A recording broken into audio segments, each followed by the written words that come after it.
Gas prices already the highest in U.S. history. The national average, $4.23 a gallon tonight. That's up 59 cents in a week.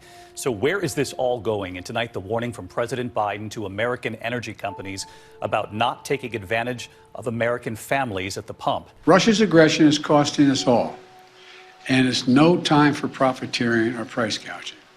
I want to be clear about what we'll not tolerate. Biden's plan is an economic death sentence. The Biden energy shutdown, and he wants to shut down the whole country. What was it like to just fill up right now? It was crazy. It's absolutely astronomical. It's painful at the pump. It really is. Especially when you drive a big truck and it's 20 gallons, it's $100 every week. It's $500 a month. President Biden addressed growing economic concerns during a press conference Wednesday, marking his first year in office. The president said his administration plans to fight the high rate of inflation by unclogging supply chains, tackling unfair competition, and getting his Build Back Better plan passed in Congress. At no time before has there been a clearer choice between two parties, two visions, two philosophies, and two agendas for the future. There's never been a vision like this. With gasoline prices hitting record highs here at home and across the country, we know a lot of you have questions. The biggest ones being, how long is all of this going to last, and how much higher could gas prices really go? According to the American Fuel and Petrochemical Manufacturers Association, the U.S. gets about 3% of its crude oil from Russia. The spike in prices seems disproportionate. Are we being lied to? When it comes to our weekly intake of crude oil, Chris is right. Experts say only 2 to 3% is from Russia. But with that being said, this is a global market, and you're probably removing somewhere between 3 and 4 million barrels a day of Russian oil and products. It's going to lift prices. If he's elected, the stock market will crash. Meteor is headed to crash into our economy. As you said earlier, Americans are feeling the squeeze of inflation. Oil prices have been at about a 7-year high recently. How long should Americans expect to face higher prices when they're at the grocery store, when they're at the gas pump? Is this something that they're going to see into the summer, into next fall? And separately, you talk about the importance of the Fed, but isn't that an acknowledgement that you're limited in what you can do? If you're relying on the Fed to make decisions and you're unable to get a Build Back Better proposal through, aren't you simply limited in what you can do to deal with inflation? He is a puppet. He's a puppet. He's a beauty, I'll tell you. There's going to be a reckoning along the line here as to whether or not we're going to continue to see oil prices continue to go up in ways that are going up now relative to what impact that's going to have on the producers. Joe Biden surrendered your jobs to China. If Biden wins, China wins. I think the idea that banks are closing is great. There's really no need for them anymore. Everything that you could do online. I just don't trust online banking. I would rather go to a bank and know my money is paid in. I'm going to check the account. These are just a couple of the concerns some customers have. They also worry about security breaches, which have become a commonplace in the cyber domain, with identity fraud, theft, and malware. And then there is phishing.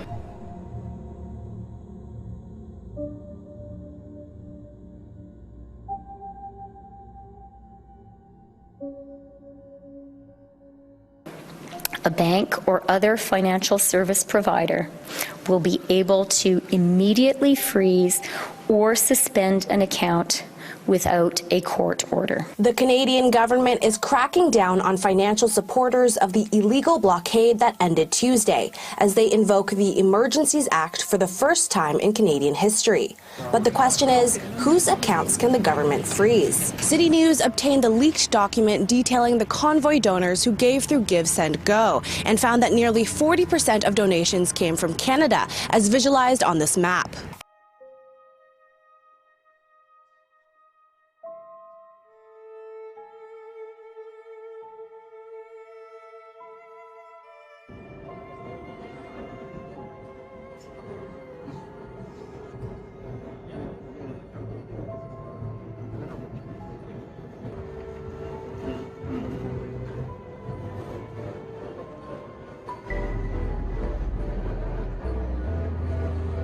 переживаем, что скоро это будет невозможно вообще.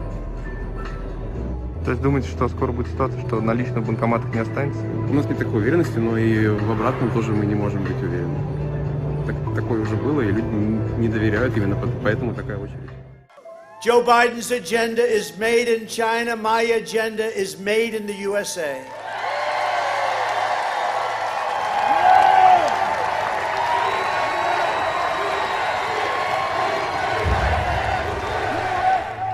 Well, here at Meikle and Ring, some people started lining up for food around 10 this morning, but the boxes of food didn't go out until 1. That means some people waited in line for 3 hours. The line for free food started in front of Moments of Blessings House of Prayer Church, wrapped around the corner, and ran way down the block. Caratina Zamora was the first in line. She is disabled and not working and says she has to come here to help her eat. The rent is too high, the bills is too high. And like many in the line, she says prices for food at the grocery stores are just way too high as well right now. I'm on a fixed income. I'm on disability and I only get $840 a month. And that's for rent and everything. I don't go very far. Rose Sawyer goes to 2 different food shelters a week to get her food. There was one time she didn't eat anything at all because she didn't have money to buy anything. You just feel sick. If you can't eat, your stomach starts hurting, you feel sick, and you just feel like laying around and doing nothing and until you get some food.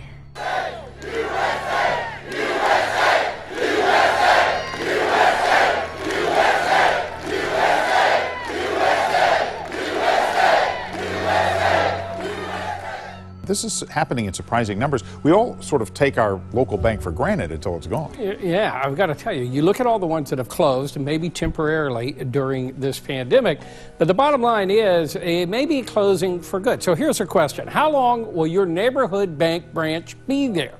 We're using them less often, so now banks are beginning to rethink the whole idea of branches.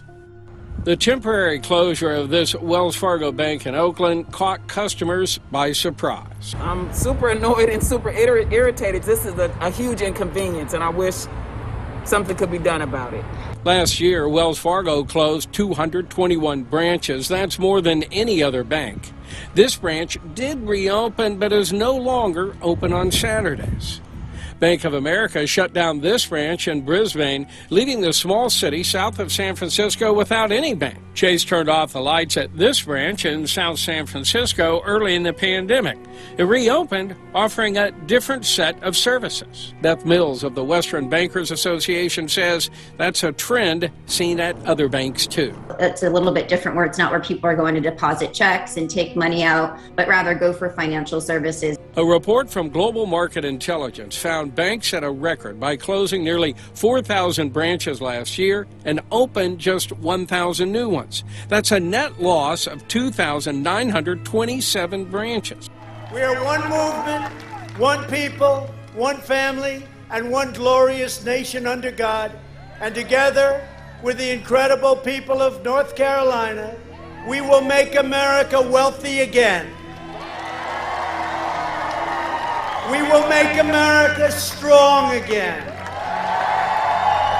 We will make America proud again. We will make America safe again. And we will make America great again. And this as food shortages at grocery stores are being felt across the nation. Experts point to increased freight costs, supply chain issues, and labor shortages as the reasons leading to empty supermarket shelves. According to industry experts, the price to ship produce such as fruits and vegetables has nearly tripled, increasing the coast-to-coast price from about $7,000 to roughly $20,000. That increase is on top of already rising costs due to inflation. The CEO CEO of Conagra Brands recently told investors that supplies may be impacted for at least another month because so many people are calling in due to Omicron. Meanwhile, shoppers on social media are complaining of empty shelves, some posting pictures along with notices of store locations and what they are out of or what they may still have in stock. According to a produce director at a grocery store in Philadelphia, the issues facing grocery chains are global. He also says the pandemic created a labor shortage and he's not sure if those people will ever return to work. The UK is sanctioning the following 5 Russian banks: Rossiya, IS Bank, General Bank, Promzyaz Bank, and the Black Sea Bank. And we are sanctioning 3 very high net worth individuals: Gennady Timchenko, Boris Rottenberg, and Igor Rottenberg. Any assets they hold in the UK will be frozen. The individuals concerned will be banned from traveling here. As we've been discussing this morning, it is the financial provisions of this Emergencies Act that are particularly concerning to many. The federal government is saying banks have already started to freeze the accounts of people involved in the protests, and they are warning there will be dire financial consequences to come. Hillary Johnstone has been with us for that part of the story. Hillary, we were talking a little bit about this with David Common earlier, but let's explore it a little bit more because in the words of Chrystia Freeland, this will bite. What is the latest?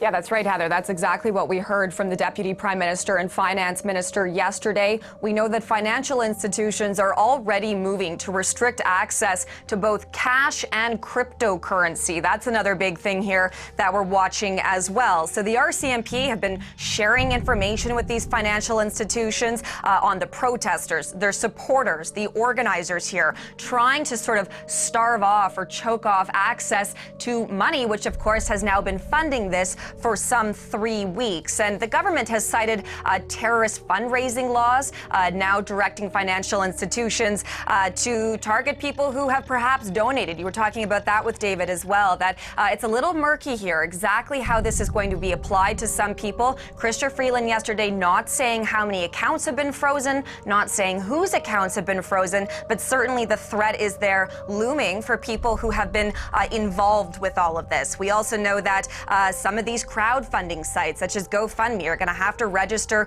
with FinTrack, which is the government's financial intelligence unit. Would he close down the oil industry? It falls. Would you close down the oil By industry? the way, I would transition from the oil industry, yes. Oh, I will that's transition. a big statement. It is a big statement That's a because I would stop. Why would you do that? Because the oil industry pollutes significantly. I see. And here's the deal. But That's you a can't big do statement. that. Well, if you let me finish the statement, because it has to be replaced by renewable energy over time. And I'd stop giving to the oil industry, I'd stop giving them federal subsidies. You won't give federal subsidies to the gas, to solar and wind.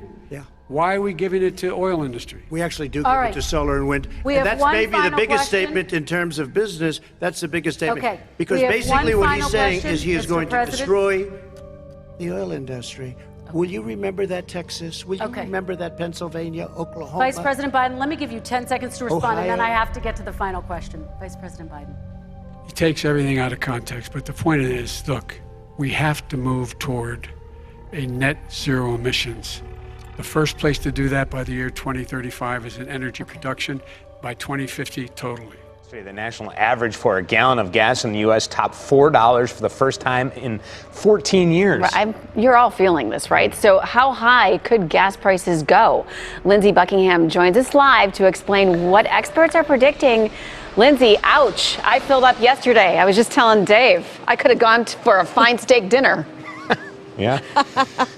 Good morning, guys. That's absolutely right. Prices are steep right now, and experts say the gas price climb is a direct result of Russia's invasion of the Ukraine and the increased travel amid the mask mandates being lifted in the U.S. And as far as those prices, like the ones you're looking at right now, they could last for as much as several months.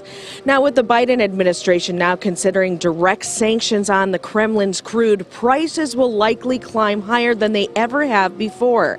Gas experts say the sanctions are having a severe impact on Russia's ability to sell crude oil, causing U.S. prices to skyrocket. Yesterday, the national average hitting $4 a gallon for the first time in more than a decade. Ohio's average just under that at $3.81. And according to Gas Buddy, prices will keep going up, predicting $4.25 by May and staying over $4 through the fall. President Trump said Americans would pay an economic price if he is defeated. Politically, he wants the election to be about the economy. Now, presidents don't run the economy. They get far more credit for great economies than they deserve. They get far more blame for bad economies than they deserve. Because your 401ks, down the tubes, everything's going to be down the tubes. Bank branches are closing at a rapid rate across Melbourne, with growing concern that our most vulnerable are being left behind. Unions say the Big Four banks are using the pandemic as an excuse to cut costs. The days of doing your banking in person could be numbered. We're going through the largest number of branch closures that we've had since the 90s and the early 2000s. The major banks have closed more than 350 branches across the country during the pandemic. Dozens of them are in Victoria, taking a toll on more remote communities. Older people do like face-to-face banking. People have been used to going into their local bank in a particular town, and then we find that the bank closes and they have to drive maybe 100 kilometres to the next branch. The Big Four say more of their customers are moving online. They haven't been allowed to go out and about in their normal manner, and the banks are using that as a reason to say people have changed their way of banking forever. Westpac is in the process of shutting another 4 branches, including Niddrie, Hampton, its Bank of Melbourne branch at Brandon Park, and Hastings. The banking giant has defended the decision, saying when we do close a branch, it is not a decision we take lightly,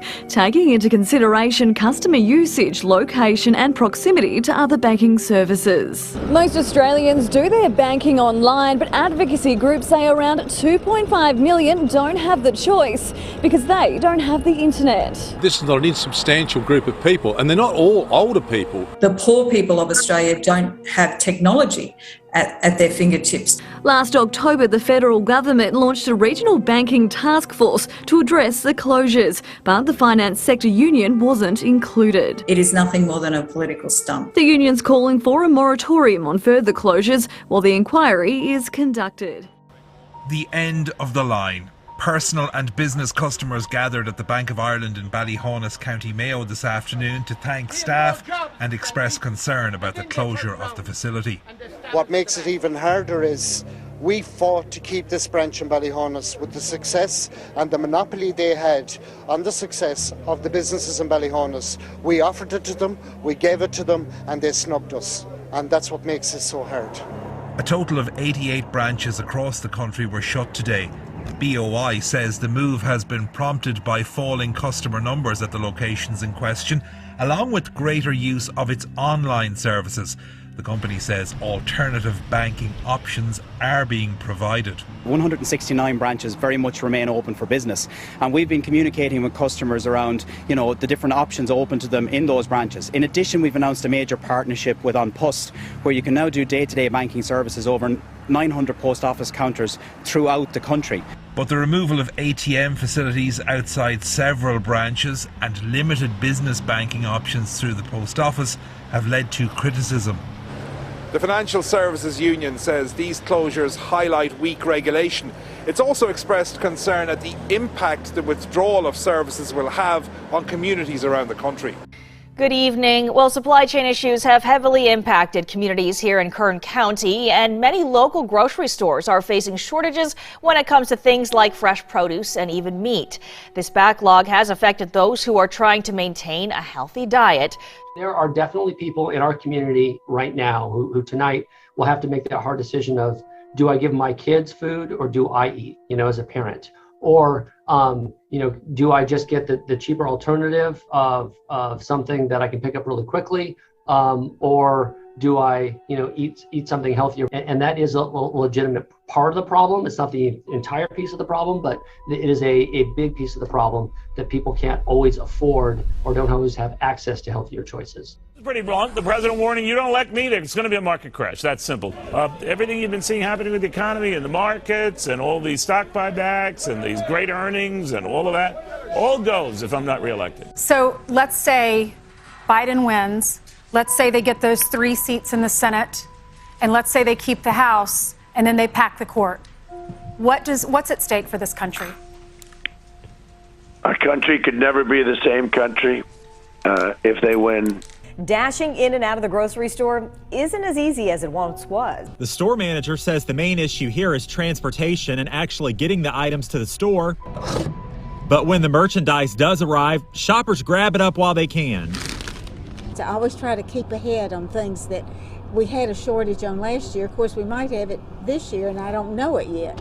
Supply shortages are certainly nothing new to shoppers. When the pandemic started 2 years ago, cleaning supplies and paper products were hard to come by for months. These days, it's more of the food and drink items we've come to rely on. They're sometimes nowhere to be found. Just tolerate it the best I can. I'm retired. It is really weird when we are so accustomed. It's so fortunate to live in this wonderful country where we have the luxury of whatever we want, pretty much. And then to come in and see bare shelves, you do a second take, a double take. So what this tells us is that the slowdown in hiring is largely because businesses are having a hard time finding enough workers. And this has been something we've talked about, this labor shortage. But really what we're seeing there are signs that there are now 2 available workers for every 3 available jobs. So workers really have their pick. They are quitting in record numbers. 4.5 million workers quit in the month of November alone. And so really this tight labor market is very evident in this jobs data, even though it is a little bit of a mixed bag, Terry. The government's jobs report released this past week tells us what has happened. Well over 20 million people quit their jobs in the second half of 2021. Some are calling it the big quit, others the great resignation. But who can explain why this is happening? I hope my legacy is that I was able to restore some decency and honor to the office. I was able to bring the middle class back to a place where they had real opportunity, given an even chance to succeed. And I was able to reconstruct our alliances, which had been frayed so badly internationally. It's a plan that is very radical left, but he said the right things because he's copying what I've done. But the difference is he can't do it.